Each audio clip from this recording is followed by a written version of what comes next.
Market లో invest చేసి మీ డబ్బులు డబుల్ చేసుకోవాలనుకుంటున్నారా? విజయవాడలో జరిగే సుందరరామిరెడ్డి గారి లైవ్ సెమినార్ కి అటెండ్ అవ్వండి. హాయ్ హలో నమస్తే, welcome back to Suman TV. ప్రస్తుతం మనతో పాటు ఉన్నారు ఫ్యామిలీ కౌన్సిలర్ రజనీ రామ గారు. మేడంతో మాట్లాడదాం. నమస్తే మ్యామ్. నమస్తే నవీన.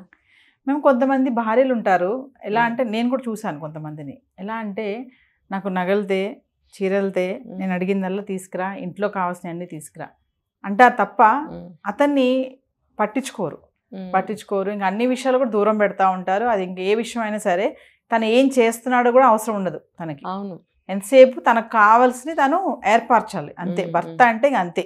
అవును, ఇలాంటి వాళ్ళు ఉన్నారు కదా, అన్ని కాలాల్లోనూ ఉన్నారు. అంటే ఒకసారి అలాంటి వాళ్ళ గురించి మాట్లాడుకుందాం మేడం. అంటే అక్కడ హస్బెండ్ పరిస్థితి ఏంటి, మరి ఆ భర్త పరిస్థితి ఏంటి? అంటే మీరు పరిస్థితి అని అడుగుతున్నారు, ఎందుకు అని అడగట్లేదు. అలా అడిగినన్ని అలా ఎందుకు తయారయ్యారనా, ఎందుకు కొంటున్నాడు, ఎందుకు ఒప్పుకుంటున్నాడు అని మీరు అడగలేదు. వేయాల్సిన ప్రశ్న అది. అతను ఏం చేస్తే నాకెందుకు అని ఆవిడ అనుకుంటుంది. మీరు ఆవిడ వర్షన్. అవును, అడగడం ఆవిడ వర్షన్. తీర్చేస్తున్నాడు కదా, ఇతను ఎక్కడి నుంచి తెస్తాడో నాకు అనవసరం అనుకోవడం కూడా ఆవిడ వర్షనే. అవును, ఎందుకు చేస్తున్నాడు అనేది అతని వైపు నుంచి రావాలి. అది కావాలి మనకి. ఇప్పుడు ఆడవాళ్ళకి చీరలు నగలంటే అబ్బో, ఏ కేటగిరీ వాళ్ళకైనా ఏ వయసు వాళ్ళకైనా 100 ఉన్నా సరే 101వది చూస్తే అబ్బో అది కూడా కావాలనిపిస్తుంది. మరి అన్ని అందాలు ఆడవాళ్ళకే కదా పెట్టారు కదా, రూపం భగవంతుడు ఇచ్చింది. ఇలాంటివన్నీ పెట్టుకుంటే ఇంకా ఇంకా బాగా అందంగా కనిపిస్తారు కదా. ఒక మంచి బట్టలు కట్టుకుంటే, ఒక మంచి నగ పెట్టుకుంటే ఎంత అందంగా ఉంటారు ఆడవాళ్ళు కదా. వాళ్ళు ఎలా అన్నా ఉండనివ్వండి, ఇవి పెట్టడం వల్ల ఇంకొంచెం అందంగా మంచిగా కనిపిస్తారు. సో దానికోసం అన్నీ అడుగుతారు. ఇంకొకటి ఏంటంటే అందరిలోకి నేనే బాగా కనిపించాలి, నేను అందంగా లేనని తెలుసు నాకు, కానీ నేనే బాగా కనిపించాలి. ఎందుకు ఇవి వేసుకుంటే బాగా కనిపిస్తాను అన్న ఆలోచనలో ప్రలోభంలో ఉంటారు. కాబట్టి ఇవన్నీ వేసుకుంటే ఇంకా బాగా కనిపిస్తాం కదా అనేది ఈ ఆలోచనలన్నీ ఉంటాయన్నమాట. కాకపోతే భర్త ఎక్కడి నుంచి తీసుకొస్తాడనే ఆలోచన డామినేట్ చేస్తుంది వీళ్ళకి. అంటే డౌన్ అయిపోతుంది అనమాట, వాళ్ళ కోరిక డామినేట్ చేస్తుంది. ఎందుకంటే నేను నాకు ఇంకా బాగా కనిపించాలి, నాకు నా సర్కిల్లో నేను డౌన్ అవుతున్నాను, వాళ్ళందరూ మంచిగా కొనుక్కుంటున్నారు, నేను కూడా ఏదో రోజుకి కొనుక్కోవాలనుకుంటున్నాను. కాబట్టి భర్తని ప్రెషర్ పెడతాం. సాధ్యమైనంత తొందరలో నేను కూడా వాళ్ళకి రీచ్ అవ్వాలి. నువ్వేం చేస్తావో నాకు తెలియదు. అతను పాపం అతనుకున్న సోర్సెస్లో ఏవో కొంటూ ఉంటాడు. కానీ చూడండి, మోడల్స్ కానీ వాటి రేట్లు కానీ బాగా పెరిగిపోతున్నాయి. అలాంటప్పుడు కూడా వీళ్ళ కోరికలు ఆగవు. చూడండి, చీరలు అయితే కొంచెం తక్కువ రేట్లో బాగానే దొరుకుతున్నాయి రకరకాలు. ఇప్పుడు చాలామంది చీరలు, నేను మళ్ళీ చీరల్లోకి ఎందుకు వెళ్తున్నానంటే చూడండి, చీరలు మీరు ఒక 50,000 రూపాయల చీర ఉంది, 1,00,000 రూపాయలది ఉంది, తర్వాత 500ది ఉంది, 200ది ఉంది. మీరు చూడండి, 200 రూపాయల చీర అయినా 500 రూపాయల చీర అయినా కొన్ని చాలా బాగుంటాయి. మీరు 1,00,000 రూపాయలు పెట్టి కొన్న అందులో లుక్, అఫ్కోర్స్ అందులో గోల్డ్ సిల్వర్ ఉంటుంది అనుకోండి, అలా కంపేర్ చేయట్లేదు. అది రిచ్నెస్కి వస్తుంది. అట్రాక్షన్ అనేది నేను చెప్తున్నాను. ఇది క్లాతే కానీ డిజైనే కానీ కొన్ని తక్కువ రేట్లో కూడా బాగుంటాయి. కొంతమంది ఏం చేస్తారు, అంత రేటు పెట్టి కొనాల్సిందే, నా సర్కిల్లో నాకు గ్రేట్నెస్ తగ్గిపోతుంది. కానీ అందానికి ప్రాధాన్యం ఇచ్చేవాళ్ళు తక్కువలో అయినా సరే మంచి డిజైన్స్ ఒక 10 చీరలు పెట్టుకోవాలని ఆలోచించేవాళ్ళు ఉంటారు. కానీ ఎక్కువగా ఏంటంటే రిచ్నెస్కి ఎక్కువ పెద్దపీట వేస్తారు. అలా వేయకండి దయచేసి. ఎందుకంటే మంచి చీరలు తక్కువ రేట్ అయినా రిచ్నెస్ కనిపిస్తుంది. లక్షలు పెట్టి గోల్డ్ సిల్వర్ ఉన్న చీరలు కొనుక్కోవాల్సిన అవసరం ఏమీ లేదు. వాళ్ళు ఏంటంటే ఇందాక నేను చెప్పినట్టు బాగా డబ్బు ఉంది, దాన్ని ఏం చేయాలో తెలియని వాళ్ళు ఇలా కొనుక్కుంటారు. వాళ్ళు ఆ డబ్బంతా ఏం చేస్తారు అనుకుని తయారు చేస్తారు వీళ్ళు. ఆ డబ్బంతా ఏం చేస్తామనుకుని వాళ్ళు కొనుక్కుంటారు. అది వాళ్ళకి, అందరికీ కాదు. కాబట్టి అందం అనేది వాటిల్లోనే లేదు, రిచ్నెస్ అనేది అందులోనే లేదు. ఒక మంచి క్లాత్, ఒక మంచి డిజైన్, మంచి లుక్ వస్తుంది, రిచ్నెస్ ఉంటుంది, అది తీసుకోవచ్చు. దానివల్ల బర్డెన్ తగ్గుతుంది. సరే, ఇంకా గోల్డ్కి వస్తే మీరు అన్నట్టు భర్త ఏం చేసేసైనా ఇవ్వాలి, ఏం చేసైనా సరే. మరి అది అర్థం చేసుకోవాలి కదా, మన స్థితిగతి ఏంటి, భర్తకి సంపాదన ఎంత ఉంది, మనకి ఎంత సరిపోతుంది, ఎంత పెట్టి మన నగలు కొనుక్కోవాలి అనేది కూడా ఆలోచించుకోవాలి. పిల్లలు ఉంటారు, వాళ్ళ ఫ్యూచర్ చదివించుకోవాలి, మంచి ఎడ్యుకేషన్ ఇవ్వాలి, ఫ్యూచర్ ఇవ్వాలి వాళ్ళకి. ఇవన్నీ వాళ్ళకి గుర్తుపెట్టుకోవాల్సిన అవసరం ఎంతైనా ఉంది. అది అక్కడ పెడితే భర్త దగ్గరకు వద్దాం. భర్త ఏం చేస్తాడు, అతి ప్రేమతోటి సరే ఈమెకి అడిగిందల్లా కొనిస్తూ ఉంటాడు. సరే, కొంచెం సంపాదన పరుడు అనుకుందాం. సంపాదన పరుడైనప్పుడు భార్య అడిగిందల్లా కొనిస్తుంటాడు, ఈవిడ అలవాటు పడుతుంది. తప్పెవరిది?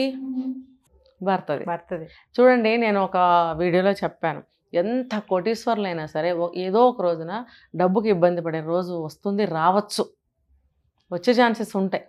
అలాంటప్పుడు ఎలా ఇబ్బంది పడతారు, ఎక్కడి నుంచి తెస్తారు, సకాలంలో మీకు డబ్బు అందకపోవచ్చు, ఇబ్బందులు పడవచ్చు. ఇప్పుడు బళ్ళు ఓడలు అవుతాయి, ఓడలు బళ్ళు అవుతాయి అంటారు.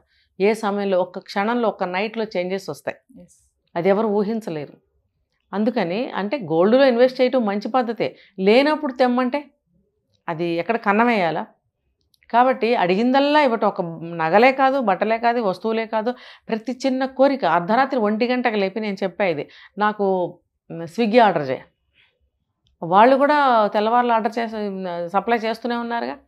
నువ్వు అర్ధరాత్రి లేచి నాకు నూడిల్స్ తినాలని ఉంది, పిజ్జా తినాలని ఉంది, అది ఏం కోరిక నీకు? అది ఆకలా, లేకపోతే పోనీ ఆకలేసినప్పుడు నీకు అదే తినాలనిపిస్తుందా? కొంతమంది అంటారు అర్ధరాత్రి పూట లేచి పిజ్జా తింటే మజా వస్తుందంట, ఫుల్ వర్షంలో బయటికి వెళ్ళి ఐస్ క్రీమ్ తింటే మజా వస్తుందంట, మరి హిమాలయాల్లోకి వెళ్ళి వర్షంలో తడిస్తే మజా వస్తుందట. అంటే అది వెర్రితలలు వేయటం. కోరికలు గుర్రాలైతే ఇది, కోరికలు గుర్రాలైతే ఇలా ఉంటుందన్నమాట. అదేంటంటే ఇంకా ఏదో అనుభవించాలి, ఇంకా ఏదో అనుభవించాలి, ఏదో కాదు ఇంకా అనుభవించాలి, ఇంకా అనుభవించాలి, ఇంకా అనుభవించాలి, ఇంకా అనుభవించాలి, ఇంకా ఎంజాయ్ చేయాలి, మోర్ మోర్ మోర్. దానికి ఎండ్ అనేది ఉండదు వాళ్ళకి. అలాంటప్పుడు అదంతా కూడా చేస్తున్నది, సక్సెస్ చేస్తున్నది ఎవరంటే భర్త. ఎందుకు చేయాలని నేను అడుగుతున్నా, ఎందుకు చేయకూడదని ఆడియన్స్ అడిగితే చేసుకోండి అని చెప్తాను నేను. చేయటం వల్ల ఇబ్బందులు పడుతున్నప్పుడు భర్త ఎందుకు చేయాలి అని చెప్పి నేను చెప్తున్నా. ఎందుకు చేయాల్సి వస్తుందంటే అతి గారాబం, అతి ప్రేమ. ఉన్నారంటారు అబ్బో, తీసుకొస్తా కావాలంటే, అడిగిందల్లా కొనిచ్చే భర్తలు. ఖచ్చితంగా. ఏంటంటే అమ్మో బాధపడుతుందేమో, అయ్యో తను మోసపడింది కదా, అయ్యో తను ఈ ప్యాటర్న్ మళ్ళీ రాదు అని అంటుంది తను, అయ్యో ఇది మిస్ అయితే నేను తర్వాత వేరే కొనిపెట్టినా తనకి లాభమే ఉంది, ఇన్ని ఇలా ఆలోచిస్తాడు. ఆలోచించినప్పుడు ఆమె ఎలా తయారవుతుందో తెలుసా? అతి గారాభం అయిపోతుంది, ఆమెకి మాట చెల్లించుకునే తత్వం వచ్చేస్తుంది. ఇంకేదడిగినా చేయాలి, డబ్బు ఉన్నా లేకపోయినా నువ్వేం చేస్తావో నాకు అనవసరం, నేను ఇది కోరుకున్నాను, నా కోరిక తీర్చాల్సిన బాధ్యత నీకు లేదా, ఇదేనా ప్రేమ అంటే, నాకు ఇదేనా నువ్వు చెప్పిన మాటలు పెళ్ళికి ముందు? అబ్బో ఎన్నో, అసలు మీకేమైనా తెలుసా ఇవన్నీ? తెలుసుకోండి. అప్పుడు ఆ భర్త ఏం చేస్తాడంటే చాలా నిజంగా అనిపిస్తుంది అతనికి, నిజమే కదా, నిజమే కదా, నిజమే కదా. మన ఓటళ్ళు ఏమన్నంటే మనకు చెప్తారనమాట, మరి తనకు అలా కదా, ఇలా కదా, మరి అది ఇప్పుడు తీసుకోకపోతే అది మళ్ళీ రాదు కదా, లేకపోతే మళ్ళీ మనం వచ్చేటప్పటికి అయిపోతాయి కదా. ఇవన్నీ పాపం అతని పక్కన కారణాలు పెట్టుకుంటాడనమాట. లొంగిపోవడం ఎవరికి నష్టం? డబ్బు లేనప్పుడు నువ్వు అంత బాధపడి అవన్నీ కొనాల్సిన అవసరం నీకేంటి? నేను ఒక్కసారి కనుక అన్నావా ఎప్పుడన్నా? అనకపోతే ఇప్పుడైనా ప్రయత్నించవచ్చు. ప్రయత్నిస్తే కనీసం ముందు నాటికి ఇది అడ్డుకట్ట వేసుకుంటే ముందు నాటికి సమస్య కొంచెం తగ్గుతుంది కదా.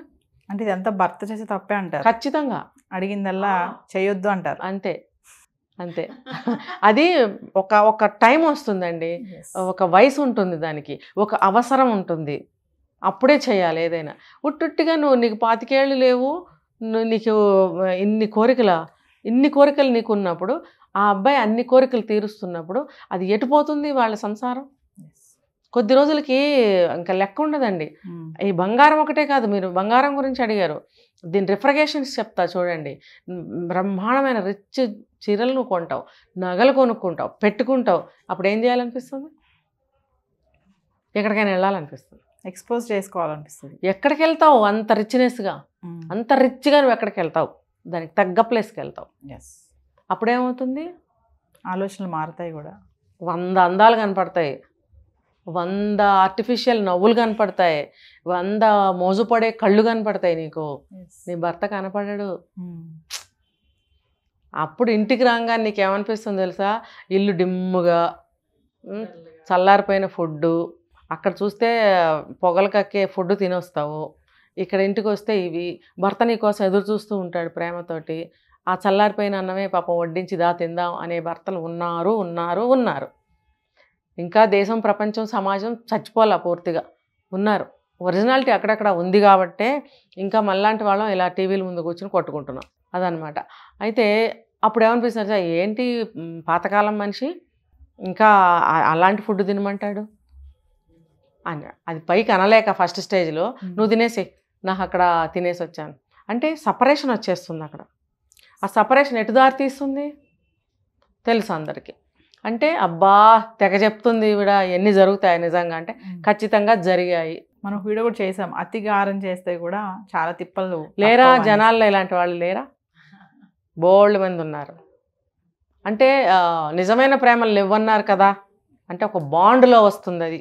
నేను ఇది కూడా చెప్తున్నా, కొంతకాలం బాండ్లో వస్తుంది. సెకండ్ అది మోజు అవ్వచ్చుగా. ప్రేమ అని ఎందుకు చెప్పుకోవాలి? మోజు. ఇప్పుడు తల్లి నగలు, భార్య నగలు, తరతరాలుగా వస్తున్న నగలన్నీ తీసుకెళ్ళి ఉంచుకున్న దానికి ఎందుకు ఇస్తున్నాడు? మోజు. ఇది కూడా భార్య అంటే మోజు కావచ్చు కదా, ఇష్టం కావచ్చు కదా, ఏమైనా చేయడానికి సిద్ధపడవచ్చు కదా. ఉంచుకున్న దానికి నగలన్నీ ఎందుకు ఇస్తున్నాడు? మోజు, ఇష్టం కదా. అలాగే నువ్వు ఇక్కడ కూడా ఇష్టంతో మోజుతోటి భార్య అడిగినవన్నీ కొనిపెడుతున్నావు కదా. అది మరి ఆలోచించుకోవాలి. చివరికి ఇది ఎటు దారి తీస్తుంది అంటే నేను చెప్పింది అదే దారి తీస్తుంది. చాలా నేను మెల్లగా చాలా శాంతంగా చెప్పాను అనుకుంటున్నా. ఇవి నేను ఇంకో రకంగా చెప్పాలంటే అది వేరే లెవెల్లో ఉంటుంది. అర్థమవుతుంది మేడం అది as a public speaker. Thank you ma'am. Yeah hi.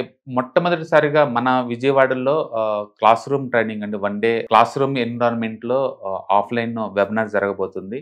And interest ఉన్న పార్టిసిపెంట్స్ ఈ కింద స్కూల్లో అవుతున్న నెంబర్కి రింగ్ చేసుకొని సీట్ బుక్ చేసుకోండి. దీంట్లో ETFs, index funds and mutual funds మీద completely and hand folding experience మీకు ప్రొవైడ్ చేయబడుతుంది.